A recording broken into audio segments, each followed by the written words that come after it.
Let me give all praise to the Heavenly Father. Kahalam no yo, Bashum Masha Yahusha.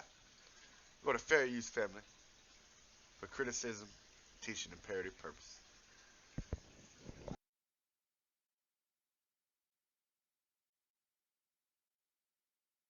Beni Hassan. You know, we went through that. So we have the great hymn to the Aten, okay, and we have Miriam Lichtem. Now I'm not sure exactly how to pronounce the surname, but Ancient Egyptian Literature in the New Kingdom. That's Volume 2, and we can compare the great hymn to the Aten with Psalm 104, verse 20. All right. So great hymn to the Aten, when you set in western light land, earth is in darkness, as if in death. Psalm 104, verse 20, thou makest darkness, and it is night. Hymn to the Aten, every lion comes from its den. Psalm 104, verse 21, the young lions roar after their prey. Hymn to the Aten. Okay, I don't want to be too long about that, but you have the comparison between the great hymn to the Aten and Psalm 104. What a coincidence.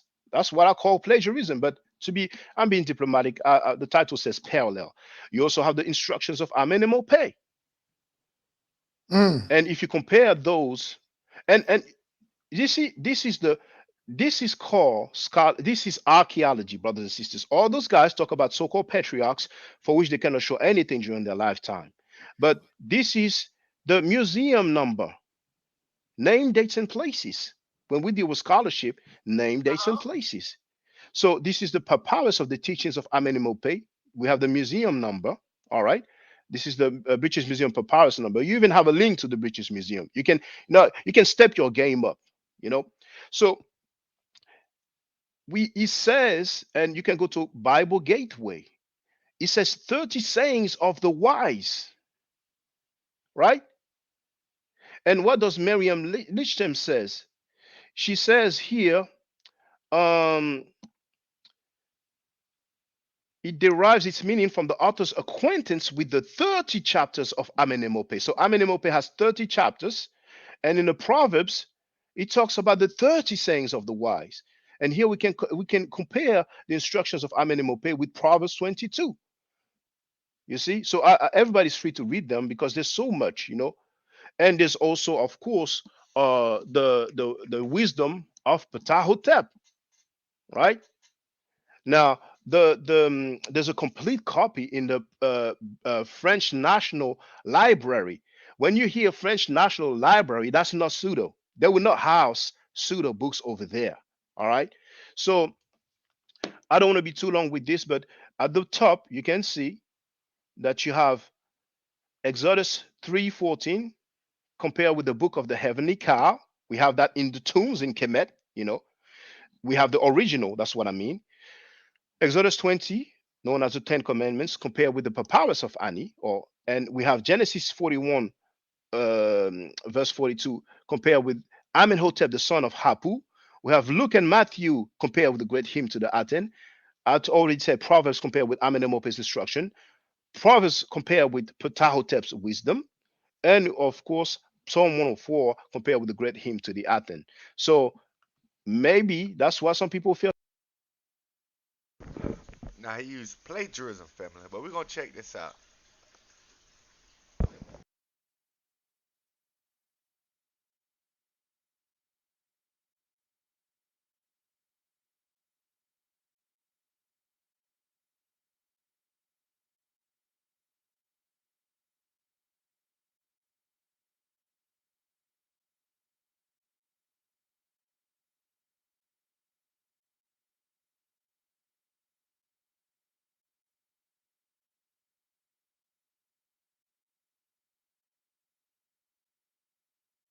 So this is what they say plagiarism family. We're gonna go through these because he read some of them, but he didn't quite get into what it really said. That's why I think they suffer this type of mental illness. They see one word or something that sounds similar. Gotta remember, family, some of these books are about wise sayings.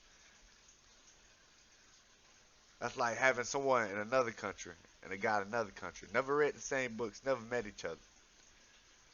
But he say stay out the forest at night. Death lives there. Or a guy from this country may say you can stay out of the woods at night, you can get eaten or you can get killed, you know. So why it's saying like stay out of the alley, out of dark alleys, because this person may see someone get robbed or hurt though. In another country, this man say stay out of alleys at night. It's just wise sayings, because he's saying something happen to people in alleys at night. But I'm gonna show you what they suffer this mental illness. Soul God beside whom there is none. So this hymn to the eye. But we go to Yahweh my God, you are very great. Nowhere near the same, nothing to do with plagiarism. Okay, let's get to some things that are similar, family. How many are your deeds? You made the earth as you wish. You alone, all peoples, herds, and flocks. Now that's the hymn to the eye. We go to Psalms 104. Yahweh, how manifold are your works. In wisdom you have made them all. The earth is full of your creatures. Now these says nothing the same, family. No plagiarism. This is how many are your deeds. And you have Yahweh, how manifold are your works. Them two are not the same thing. They want you to think they are, but they're not. You made the earth as you wish. In wisdom you have made them all. These are not the same things, friend. You alone, all peoples, herds, and flocks. Go back to the Psalms. The earth is full of your creatures. Let's go down because it's just crazy. When you set in western lightning, earth is in darkness as if in death. So it clearly sounds like they talk about the sun and the moon, fam. And the same to the eye. When you set in western lightning, earth is in darkness as if in death. But let's see what Psalms 104 say. You make darkness, and it is night. So it's clearly teaching you something, telling you something. When all the animals of the forest come creeping out. So it's telling you, you make darkness, and it is night. It's nighttime. When all the animals of the forest come creeping out. So it'll let you know, around this time, most of the animals of the forest, they come creeping out when it's nighttime. Now this is no plagiarism, not even saying the same thing. The hymn to the Otten saying. Let's read it again. When you set in western lightning, earth is in darkness, as if in death. You see this? As if in death. This is what it's talking about. It's talking about like just the sun setting on one side. Right, family? But we go to the Psalms. It's talking about when it says you make darkness and it is night. It's telling you, oh, he makes darkness and it's night. And it's telling you when all animals of the forest come creeping out. So it's telling you an occurrence at this time. No plagiarism. Now this is what he read. Every line comes from its den. So they found the word den, family. So, oh, it's a similarity because it's talking about a lion in a den. Well, all cultures and all people know lions have dens. And it's just an English word because it wouldn't even be the same word in the language, family. It'd be two different words. Every lion comes from its den. That's what they got. Okay, let's go to Psalms. The young lions roar for their prey. When the sun rises, they withdraw and lie down in their den. So it's teaching you something. But you go to Psalm him to the eye, all it's saying is every lion comes from his den. We know every lion comes from his den. All cultures know that.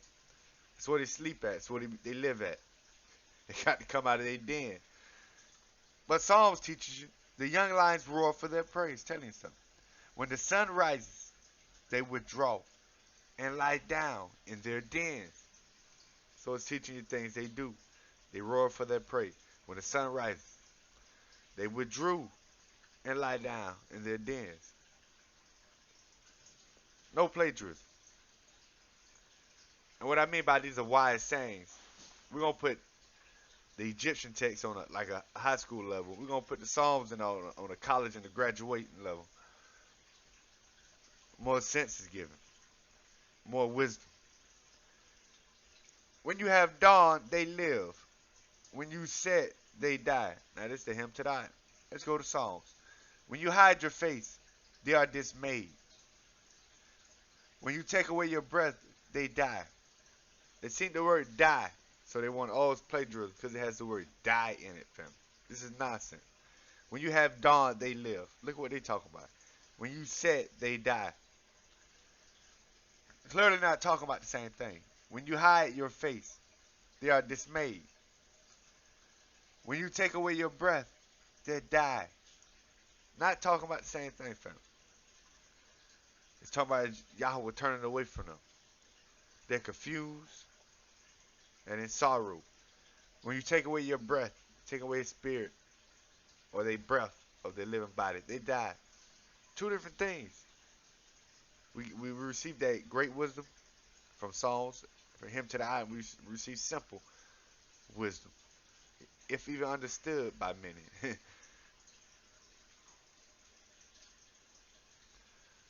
Let's just jump over.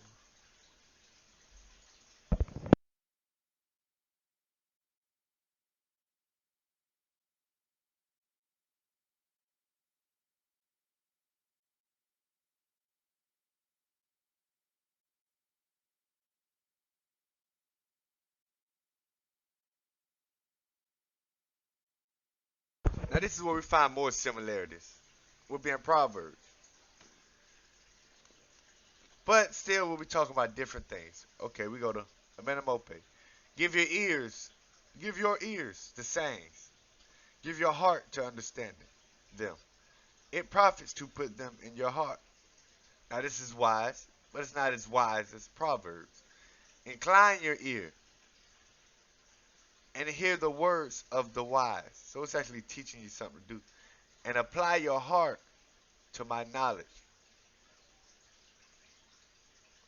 For it will be pleasant if you keep them within you. If all of them are ready on your lips.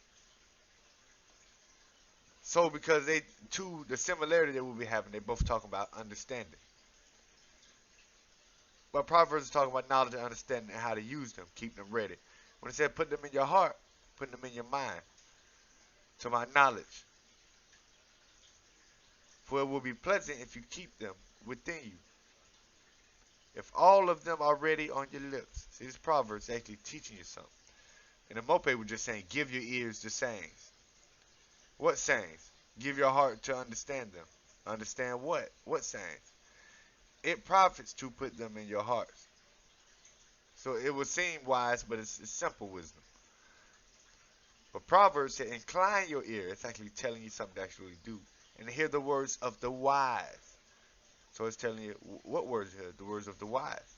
And apply your heart to my knowledge. So it's telling you apply your mind to his knowledge. For it will be pleasant if you keep them within you. If all of them are ready on your lips. So you keep them in you. Keep them in your mind. And ready to speak them. Not plagiarism. We see a similarity of talking about knowledge. Or should I say understanding.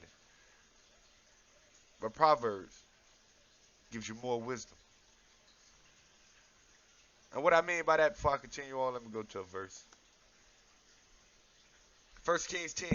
And when the queen of Sheba heard of the fame of Solomon concerning the name of Yahweh, she came to prove him with hard questions.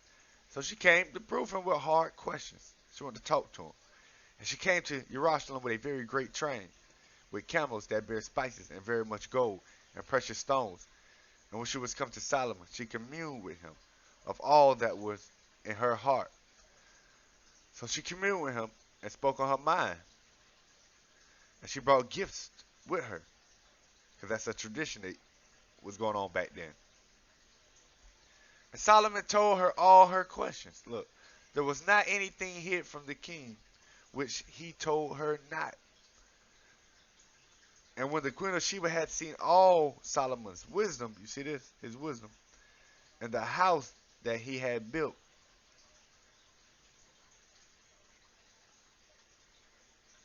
and the meat of his table, and the sitting of his servants, and the attendance of his ministers, and their apparel, and the cupbearers, and his accent, and by which he went unto the house of Yahweh, there was no more spirit in her. And she said to the king, it was a true report that I heard in my own land. Pay attention, heard in her own land, of your acts and of your wisdom. So she heard of other people's wisdom and knew about the other knowledge. She knew the knowledge of the Egyptians. They loved wisdom they had. It was simple compared to Solomon's wisdom. And we knew Solomon's wisdom arose from the ancients of the Old Testament. And through his own time, he received knowledge of this and wisdom of that spirit.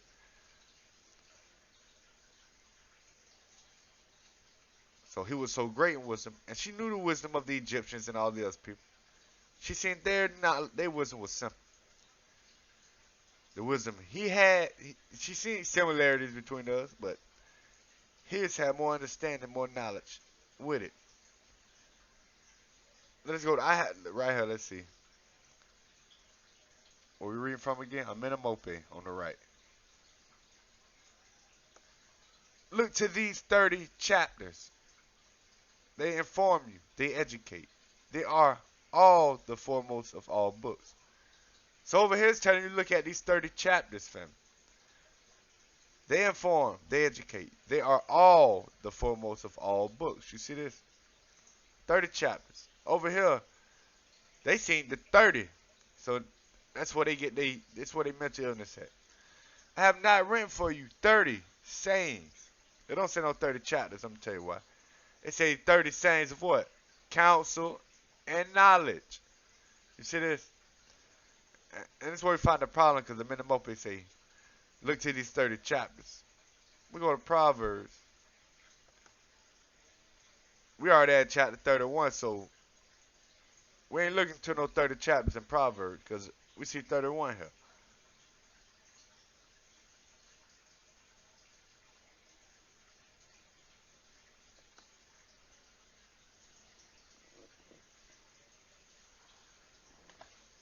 So that's already a problem. And they talking about, they inform, they educate. So you gotta read these 30 chapters of whatever Menemope talking about. He said they are the foremost of all books. But Solomon them telling you. Have I not written for you 30 sayings? There's more than 30 sayings through Proverbs. And we know that. He's talking about Pacific 30 sayings. And he ain't talking about no 30 chapters like a Menemope talking about. Because we got Proverbs chapter 31. So that's out the window with them trying to correlate the 30 chapters to a 30 sayings. And the sayings of this is of counsel and knowledge. Of their book, it just say they inform, they educate.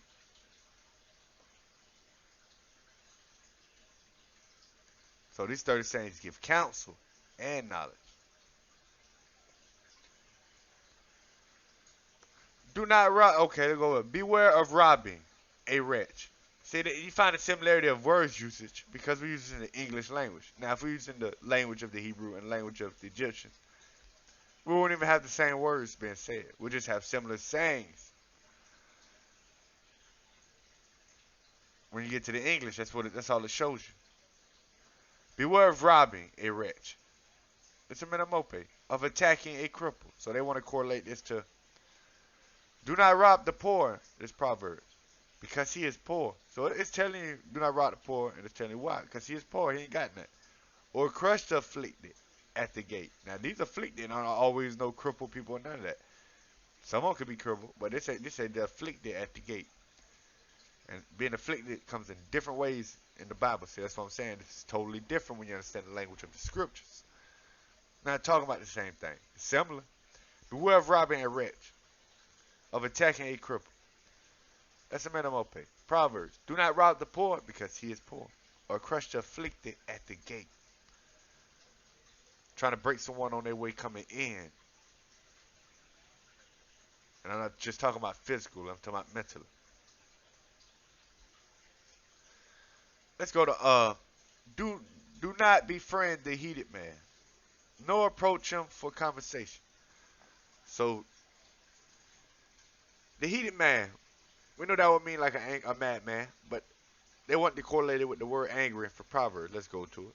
Make no friendship with a man given to anger. Now this is one translation. The KJV transferred a little different. I'm gonna read it. Nor go with a wrathful man. But this is a decent translation of it.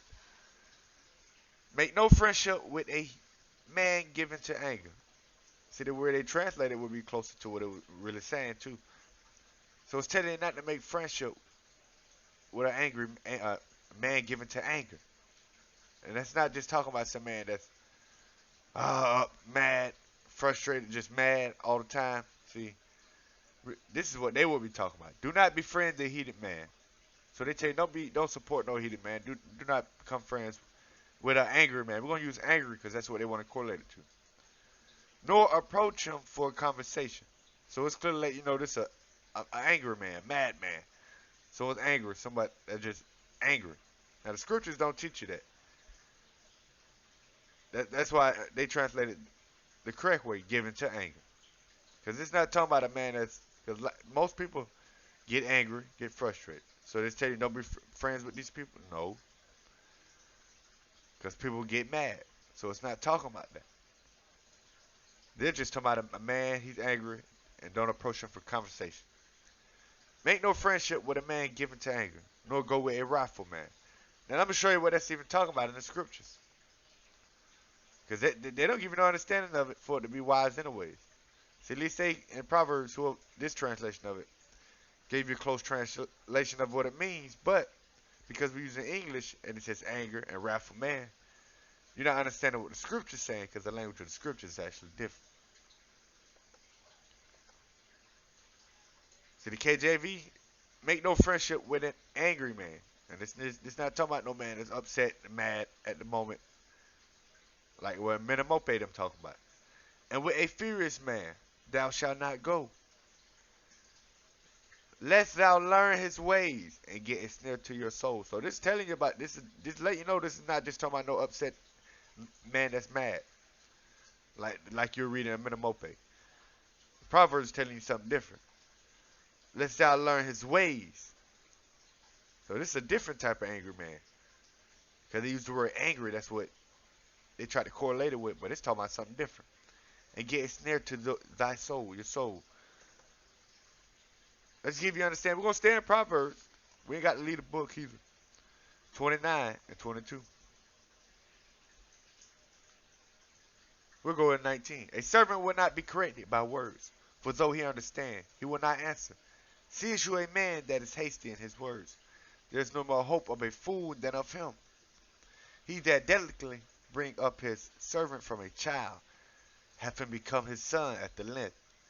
An angry man, pay attention, stirreth up strife, and a furious man abounded in transgression. So this is what an angry man does. And he also known as a fool. A man's pride shall bring him low, but honor shall uphold the humble in spirit.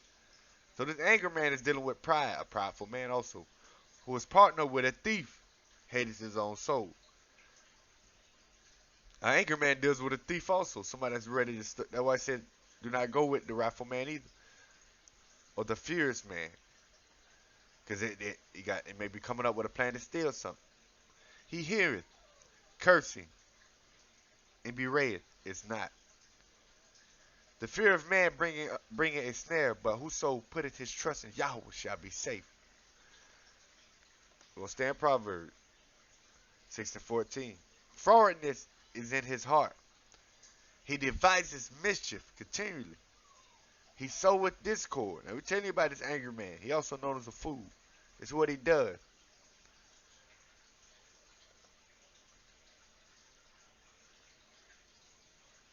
Proverbs 14:17. The backslider in his heart shall be filled with his own ways, and a good man shall be satisfied from himself. The simple believeth every word, but the prudent man looketh to his going, well to his going. A wise man feareth and departeth from evil, but the fool rageth and is confident. See, the fool rages and is confident. He that is soon angry dealeth foolishly. So we see this fool, he rageth and is confident. He that is soon angry dealeth foolishly. And a wicked man, and man of wickedness, devices is hated. See, this is what the angry man is. He's a fool, and he dealeth foolishly. That's what an angry man do. He dealeth foolishly. And a wicked man, and a man of wickedness, wicked devices is hated. He devises wickedness, sows discord in hearts. This is what an angry man does. May lead you to go steal something or rob something. This is what it's talking about. The simple inherit folly, but the prudent are crowned with knowledge. The evil bow before the good, and the wicked at the gates of the righteous. The poor is hated even of his own neighbor, but the rich hath many friends. And it's telling you, and this is how the time we're living in because of this foolishness and wickedness. But this is what an angry man is. He deals foolishly, devises wickedness, sows discord in hearts, plots and plans on stuff. Menamope talking about a man that's just angry and upset, but that ain't what Proverbs talking about.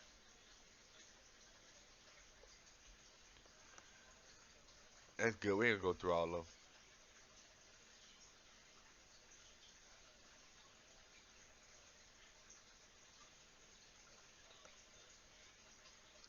Feel some kind of way.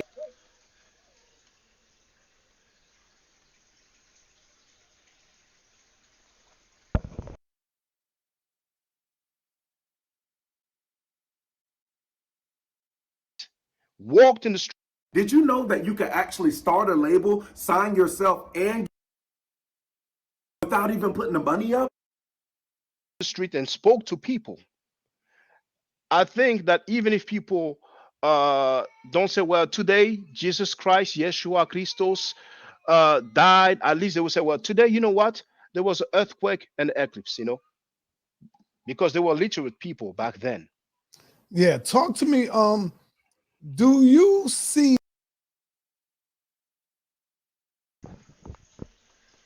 Now let's see if they speak of that.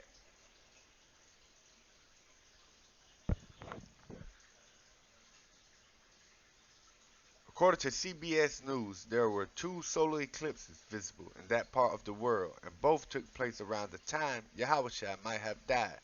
One took place in AD 29, the other in AD 33.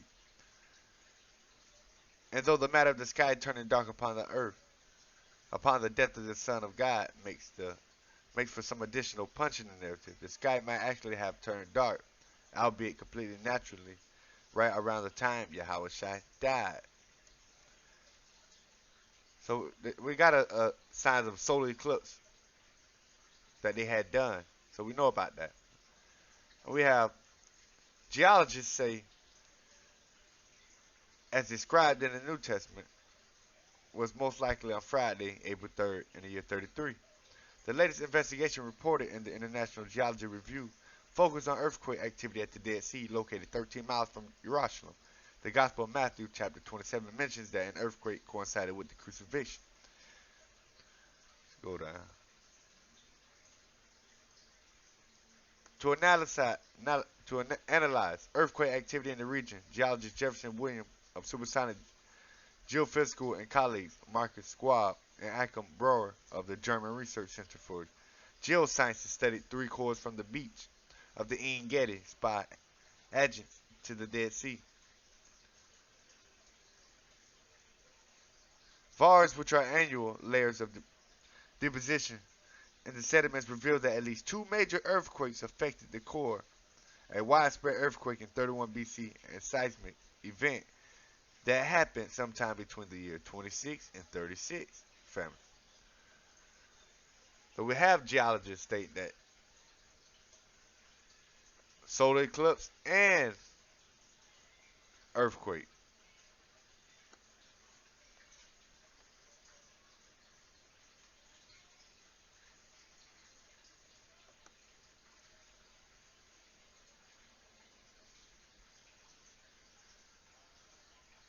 We're gonna go up here.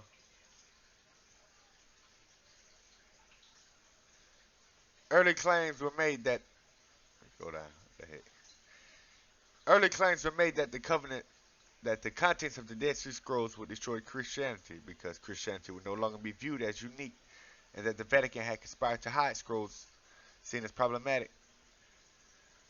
Neither of the claims is true, which part of it is true. More recent claims include that a few passages from the New Testament are preserved on small fragments from Cave 7, which contain only fragments written in Greek, that the Gospel accounts were really written in code to secretly convey the identity of John the Baptist and Yahushua, which figures mentioned in the scrolls, and that was an Essene temple on Mount Carmel, where Joseph and Mary were married.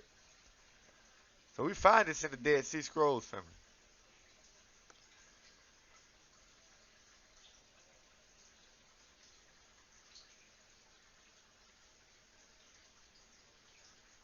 Central to the Qumran Essene community existence was its sense of self-identity. They referred to themselves as a true remnant of the Israel, with whom Yahweh had made a new or renewed covenant.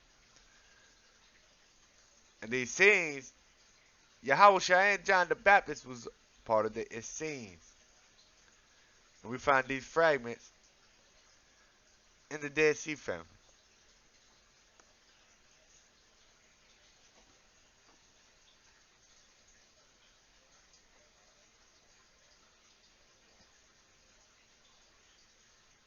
The New Testament never specifically mentions the Essenes, but some scholars have connected John the Baptist with the Qumran community.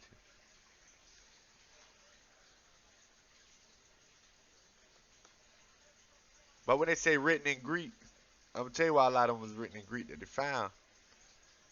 Acts 9 and 1. And Saul yet breathing out threatenings and slaughter against the disciples of Yahweh, which is talking about Yahushua, went unto the high priest and desired of him letters to Damascus to the synagogues. So before Paul became good, when Paul was going out, he was going around taking scrolls and stuff from people, and they were calling them letters. He was going to the high priest and taking letters and stuff and taking them back to synagogues, where they was copying these things and translating them. Because Paul spoke Hebrew and Greek. So Paul was one of the reasons a lot of the New Testament was translated. And a couple other disciples also spoke both languages.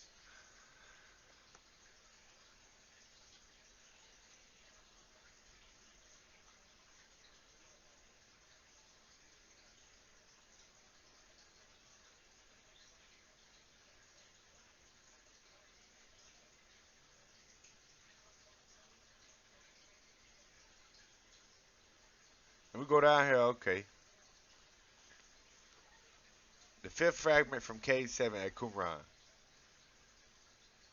Colligan tried to fit it into a genealogical text of the Septuagint, unsuccessful. In following up that clue, he struck on another word frequent in the New Testament that contains the same four letters, Tenopet and Genneseret. He soon came to the conclusion that 7Q5 corresponded to Mark.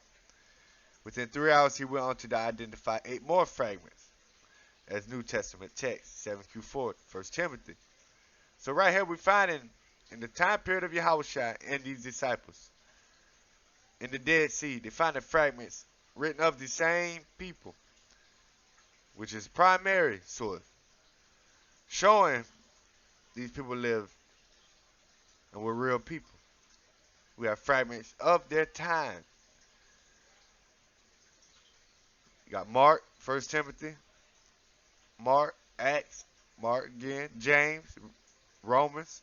No, Paul was real. 2 Peter, and another Mark. They found Mark again, more fragments of Mark. And they're still finding more fragments to today, fam.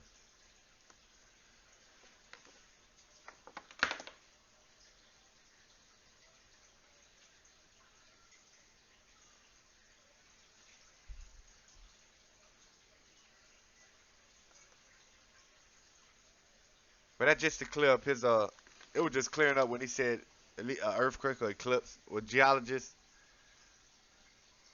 they found those things.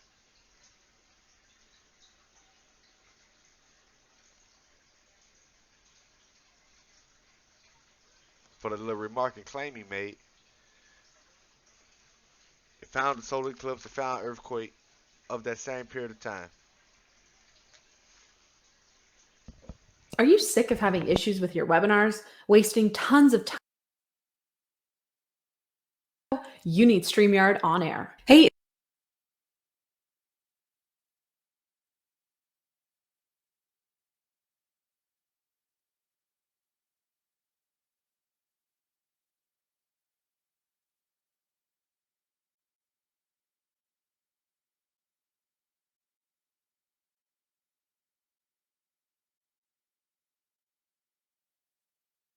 for that kind of knowledge, you know.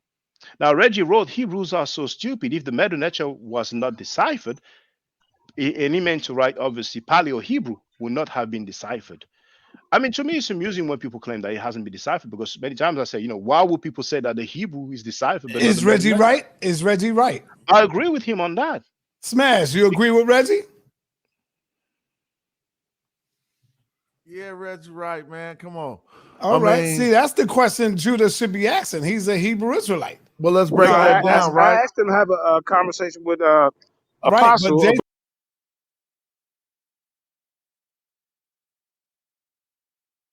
See, sometimes you got to go over the same stuff and alliterate the same information, showing they don't know what they talking about.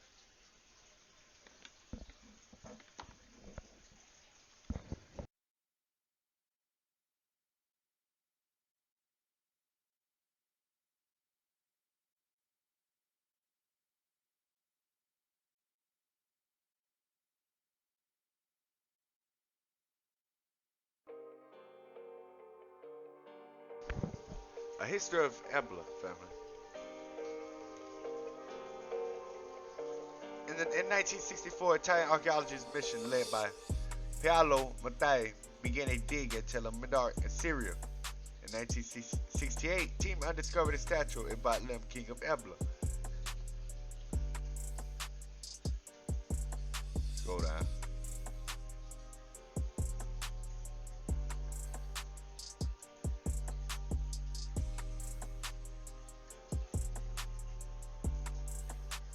We go to the year 1974 through 76, the Royal Library was discovered. And these revealed that this was, in fact, the city of Ebla. The text of the library was dated about 2500 BC, included about 2,000 complete tablets, ranging in size from 1 inch to over a foot, 4,000 fragments, and over 10,000 chips and small fragments, making this the largest library ever discovered from the 3rd millennium BC family.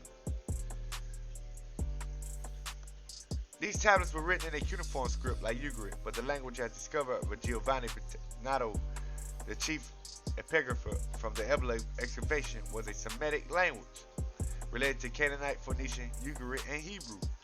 It came to be called Eblite. So this is the reason why I'm getting into this, because this is where the Hebrew language and all this comes from. It comes from Eblite, from Ebla. And Ebla comes from Sumerian. It was revealed from artifacts uncovered by the excavation of Ebla and through the study of the tablets that Ebla was a major economic power and a cultural center of the land of Canaan and a large metropolis of 260,000 people. The majority of the texts in the royal archives are related to the economic and administrative details of Ebla. However, the texts include historical information, religious texts, academic texts, agricultural details, laws, treaties, and of most interest to the study of Semitic languages, dictionaries, monolingual and bilingual, and encyclopedias, the oldest dictionaries and encyclopedias in history. You see this family, the kingdom of Ebla. Up until the discovery of Eblite tablets, the only Semitic language known to exist in 3rd millennium BC was Akkadian. Now with this discovery, another Semitic language was found to be in use in the 3rd millennium BC and has a very close relationship with the Hebrew language of the Bible. It's a reason why this has a very close, because this is where the language comes from. Because this is what we was living at before Abraham then branched off, went into Ur of the Chaldeans, and then we came back towards Canaan later on. Because there was a lot of wars going on at this time. Throughout the years, we're living in different places once we moved out of that area. The gods of Ebla are the foremost part the same gods worshipped by the Canaanites and other Semitic people of the area. The principal god of Ebla was Dagon, and is referred to as in the Eblite text as Lord of Canaan, Lord of the land, and Lord of the God. He is also mentioned several times in the Hebrew Bible. Where it is spelled Dagon, other words worshipped in Ebla, which can also be found in the Hebrew Bible, include Baal and Ashtaroth. The Hebrew word for grain, which means grain, but it's also the name of Canaanite god, Dagon, the god of grain. The Hebrew word for wine is Terosh, which means wine, but it is also documented in the Eblite tablets as the name of Canaanite goddess, Turah, the goddess of wine. With this new understanding of these words, we can read the end of the above verse. Let's go down. El and Yah in the Ebla tablets, see, because They were worshiping many gods there. That's why we left from there. That's why Abraham's father, to whore them, they had worship other gods. Because you see, it was a mixture of gods still. Many names in the Hebrew Bible include the word El and Yah. Within these examples, these are the names. These are the names. Abayel, meaning my father is El, and Abaya, meaning my father is Yah. And the names, Mikael, meaning who is like El, and Micaiah, who is like Yah. These are what the language of Hebrew comes from, family. This is where Hebrew comes from. While we branch off as Hebrews. And everybody knew about them because the kingdom of Ebla was an economic world ruling power.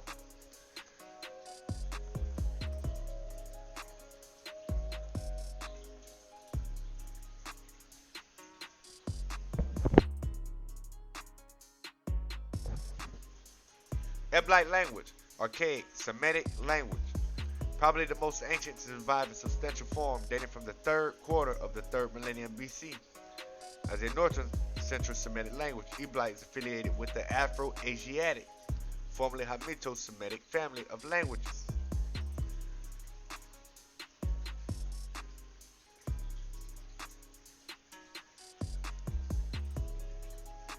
If you go down, the writing of the arches of classical Mesopotamian cuneiform, using many Sumerian logograms.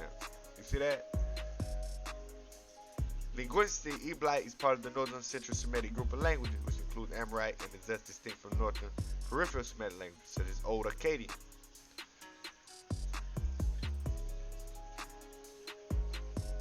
Because when Nimrod ruled Akkad and all them had the city built, we had a separate city over in Syria. Ebla, the land of Shinar and all them family. There are syllables of grammatical text, making it possible to go from one language to another. There are no more or less than 114 Sumerian, Eblite vocabulary, these being the first such list recovered from any ancient site. One of these vocabulary tablets contained nearly 1,000 translated words, and it has 18 duplicates.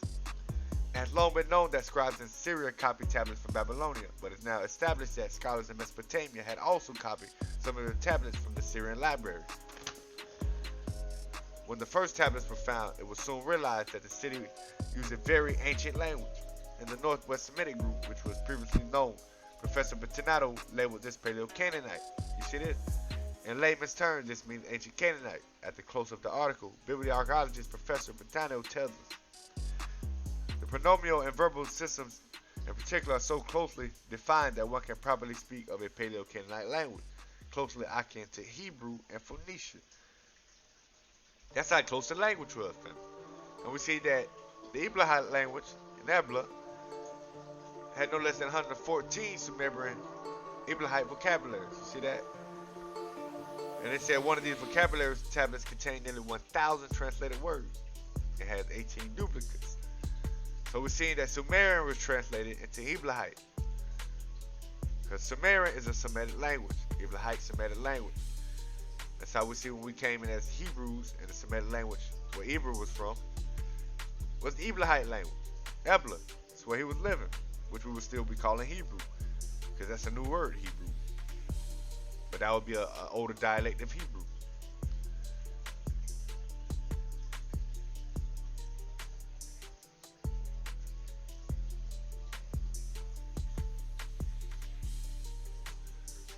The Ebla tablets are written in a Sumerian script. You see that? With Sumerian logograms adapted to represent Akkadian words and syllables.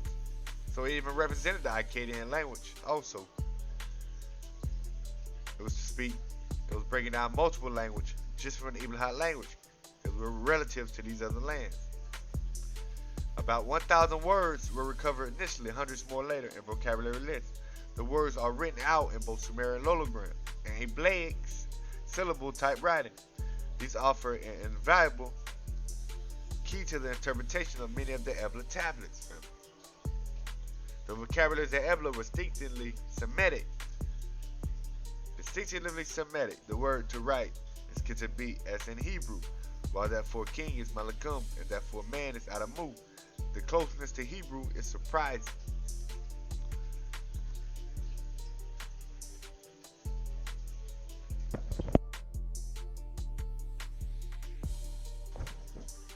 ScienceNews.org. The world's earliest alphabet, inscribed on stone slabs at several Egyptian sites, was an early form of Hebrew.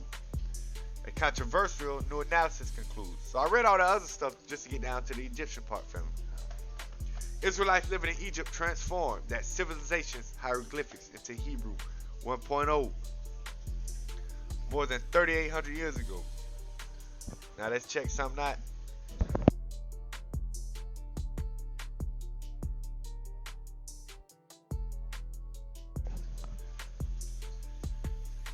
Combined logographic and syllabic and alphabetic elements with some 1,000 distinct characters. That's what the hieroglyphs was in Egyptian language. Hieroglyph combined logographic, syllabic, and alphabetic elements with some 1,000 distinct characters. So we had thousands of hieroglyphs for the elements and characters. But what we did, because they didn't have an alphabet. Now they said syllabic and all that because they didn't have one yet. Israelites living in Egypt transformed that civilization's hieroglyphics into Hebrew 1.0 more than 3,800 years ago, at a time when the Old Testament describes they put Jews, but it would be Israelites living in Egypt. Says archaeologist and apocrypher Douglas Petrovich of Wilfrid Laurier University at Waterloo, Canada. Hebrew speakers seeking a way to communicate in writing with other Egyptian Israelites. They put Jews. See, it was to communicate with other Israelites that were living as Egyptians. Simplified the Pharaoh's complex hieroglyphic writing system into 22 alphabetic letters. You see this? We invented an alphabet. We already had a language, remember that. But in order to communicate our language and communicate with other Israelites living as Egyptians, and we even communicate with other Egyptians that want to get up out of there, and other people that was living there. But the main aspect of it was to teach our brothers and sisters that were Israelites living as Egyptians, and the ones just living there, because we've been enslaved there after a while. But first we was ruling there. But to communicate with our brothers and sisters there, living there, out of these 1,000 characters or whatever of the Egyptian hieroglyphs, we used 22. And these 22 represented symbols we already known, fam. But because they seen these symbols there, we was able to use them. Because they represented a lot of, they had the same pictograph symbols as a lot of symbols we already had in our ancient cultures. Before we came into Egypt, we seen these type of symbols. But it's basically like translate Latin into English, or Greek into Latin, or Greek into English, or Hebrew into English, family. We translated Hebrew into an Egyptian language, which they had no language, no alphabet. They had pictograph stuff. We invented a language stuff using 22 alphabetic letters, family. That's what we did. And it's a scholar on it. It's a report. It's not no just saying stuff. But we took a civilization that had no alphabet and no language coming from it. We invented one from a language we had. We used the symbols to convey our language. We didn't learn how to speak and write from Egyptians. We didn't learn the alphabet from Egyptians. We taught the Egyptians the alphabet. We created an alphabet known as the, let's go to the next.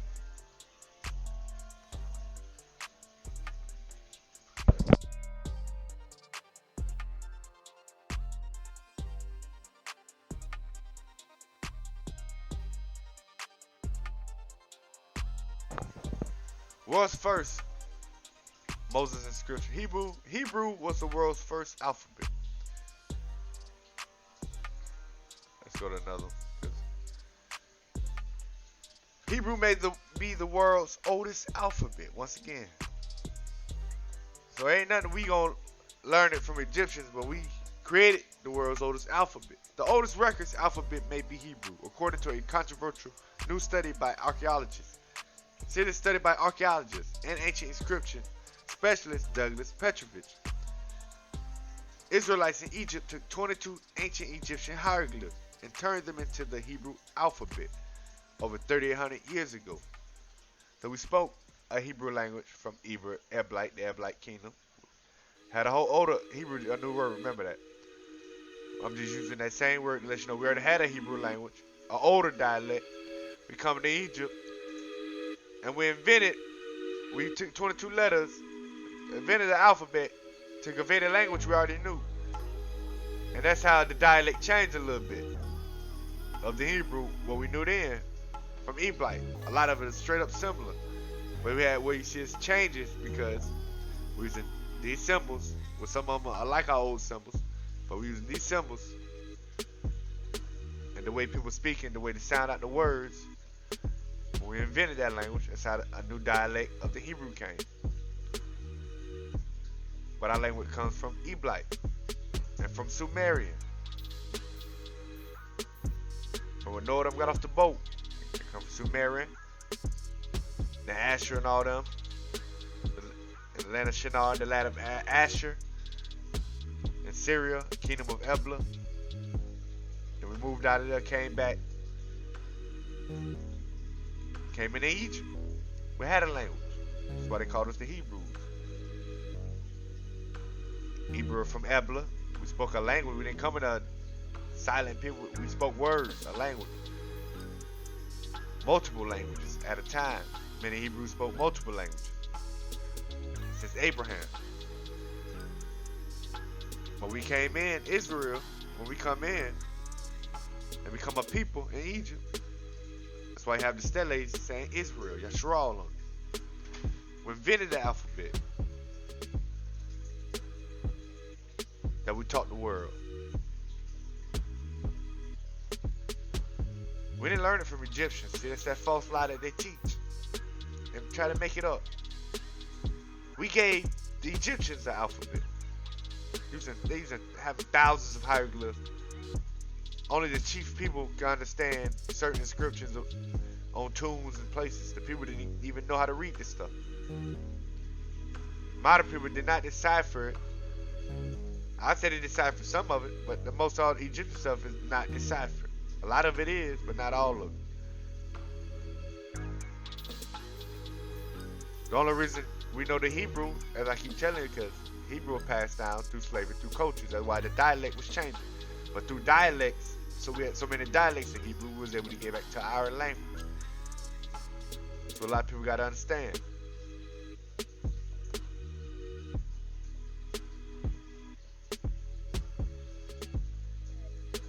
And is Hebrew the world's first alphabet? Israelites in Egypt may have turned hieroglyphs into letters 3,800 years ago. It's repeated by different scholars, and it shows some of the same scholars sourcing it. But we see some pictures here where we see some similarities out of the hieroglyph that we use. See, this is backwards, but it's still similar. These are backwards, but it's still similar. These are still similar. It's similar to ancient pictograph we seen before we came to Egypt. We already had a language before we came to Egypt. We coming to Egypt, we created an alphabet. Now the world have an alphabet today. And a lot of it comes off of the alphabet we created. The way we put it together.